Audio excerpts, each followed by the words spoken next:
Hola a todos, bienvenidos a un nuevo vídeo de la web Repara tú mismo. En este caso el vídeo está dedicado a la reparación de un juguete, en concreto un camión de bomberos, que el mismo, después de una serie de horas de funcionamiento, sencillamente se ha parado y ha dejado de funcionar, no realizando ninguna función.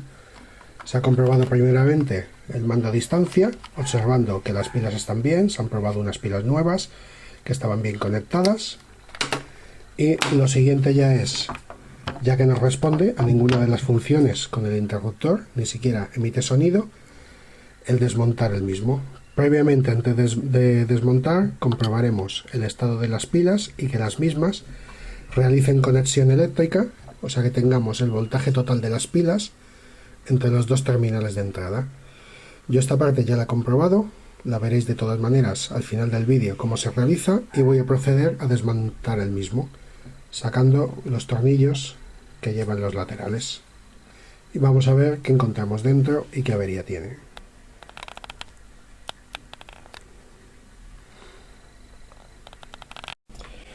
Para la reparación del camión de bomberos he procedido a comprobar los voltajes de entrada entre negativo y el punto positivo. Tenemos el voltaje de alimentación de las 4 baterías, cable de entrada, y si seguimos el cable de entrada por la parte de la placa, en la misma entran positivo y negativo. Este positivo en teoría pasa por aquí, por esta especie de pastilla plástica, y toca venir a la parte de los contactos o los interruptores de funciones. Comprobando por el otro lado de la placa, aparece curioso que está serigrafiado como fusible, por lo que probablemente esa especie de pasta no es nada más que la pasta que tapa una pista con función de fusible. Voy a proceder a rascarla para ver qué encuentra debajo. Las otras dos pastas, en teoría, serían pequeños microprocesadores o transistores que estarían también tapados para evitar que se pudieran cambiar.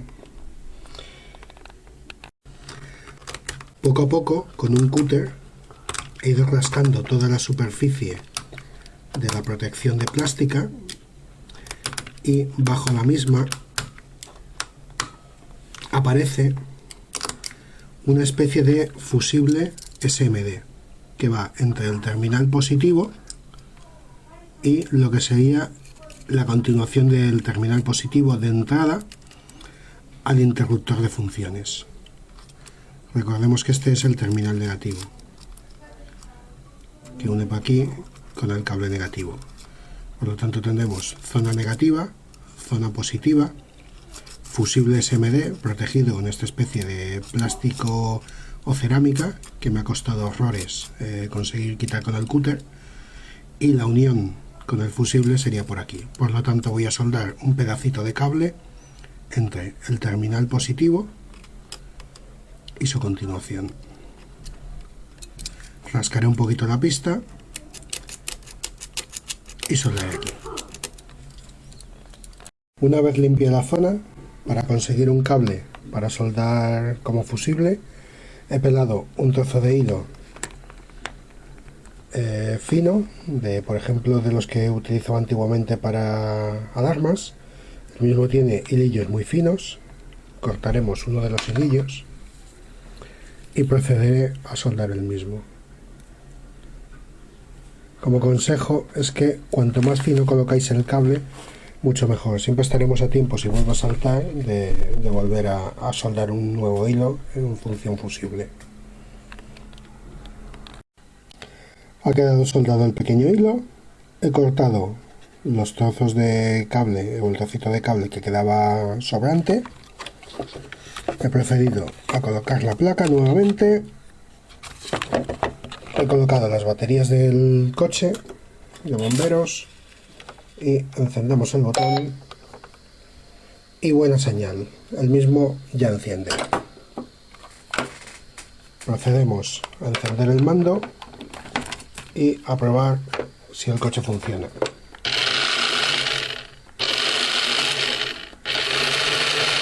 Sin problemas. Así que, como podemos ver, para un coche de juguete que no debería tener una placa excesivamente complicada, han dedicado una placa de bastante alta tecnología con componentes SMD de diferentes formatos y un fusible totalmente escondido, gracias a que al menos en la serigrafía de la placa indicaba que era fusible, pero que el mismo no está al alcance de un profano el poder sustituir el mismo.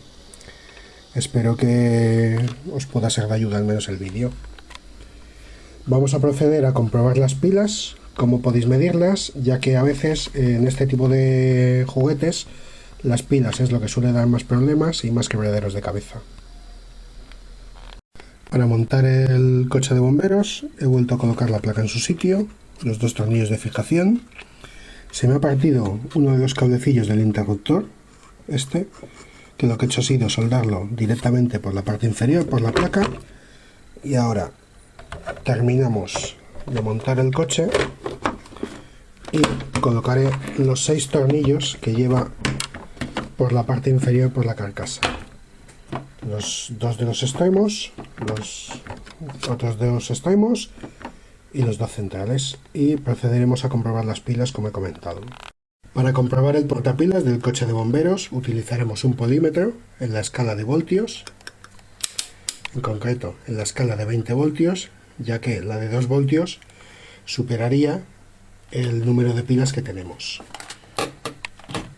Este tipo de portapilas, el fallo habitual que suelen tener es que uno de los plásticos no deja que la parte frontal de la pila llegue a tocar la parte metálica, rozando antes el plástico y haciendo de aislante. Debemos asegurarnos que dicha conexión sea perfecta entre la chapa y el pirulín o la cabeza de la pila.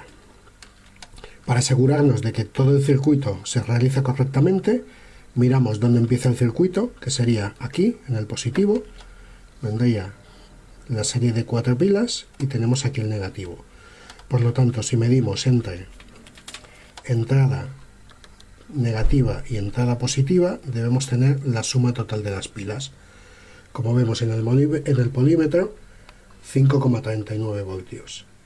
Si abriéramos una de las pilas, por lo tanto la misma fallase, tendríamos 0 voltios. Volvemos a colocarla y vemos que recuperamos voltaje. Por lo tanto, antes de desmontar un juguete o desmontar el coche, para comprobar la parte interna, es muy importante que nos aseguremos que entre terminales positivo y negativo tengamos el voltaje total de las pilas, para evitarnos un trabajo en vano, ya que muchas veces sencillamente el fallo que tienen es que el mismo plástico de soporte impide que la pila realice contacto. Espero que el vídeo os pueda ser de ayuda, sobre todo para la reparación de algún tipo de juguete, y este en concreto, y que sigáis visitando la web Repara tú mismo.